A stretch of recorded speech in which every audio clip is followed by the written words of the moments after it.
জানেন কি, শিব চতুর্দশীর দিনে আমাদের বাংলার এক বিখ্যাত সাধকের জন্ম হয়। না, শুধু বাংলায় সাধকের জন্ম হয় সেটার জন্য বিখ্যাত নয়, আমাদের বাংলার ইতিহাস এক স্বর্ণময়ী ইতিহাস।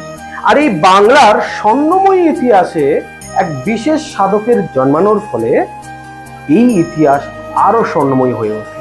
আর সেই মহান সাধকের নাম হচ্ছে বামা খেলা। বীরভূমের আটলা নামক এক গ্রামে তার জন্ম হয়। মহান সাধক তিনি, যার ফলস্বরূপ আমরা সাধক বামা খ্যাপার আজও প্রতিরূপ পাই।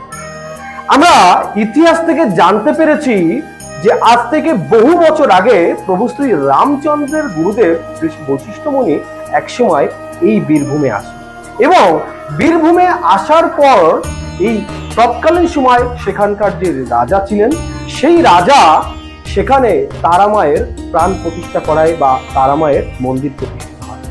কিন্তু স্বপ্ন আদেশ পায় যে মা তাতে ঠিকঠাক সন্তুষ্ট রূপে ছিল না। পরবর্তী সময়ে যখন বামা খ্যাপার জন্ম হয় শিব চতুর্দশী তিথিতে, সেই সময় বামা খ্যাপার অটুট ভক্তি এবং তার সাধনার বলে স্বয়ং মা তারা সশরীরে তারাপীঠ মহাশ্মশানে প্রকট হয়। আজও তারাপীঠ মহাশ্মশানে যারা গেছেন তারা দেখবেন মন্দিরে নয়, মন্দিরে মায়ের পাদপদ্ম তো অবশ্যই রয়েছে, কিন্তু মায়ের পদপাদ্যের যে চিহ্ন, সচল চিহ্ন, সেই চিহ্ন কিন্তু আজও রয়েছে তারাপীঠ মহাশ্মশানের ভিতরে এক বিশেষ জায়গায়। আপনারা যখন যাবেন তারাপীঠে এই জায়গার দর্শন করতে একদম ভুলবেন না। এইরকম অজানা কিছু তথ্য জানার জন্য, এরকম বিশেষ কোনো জায়গার মাহাত্ম্য সম্পর্কে জানার জন্য আমাদের সঙ্গে থাকুন।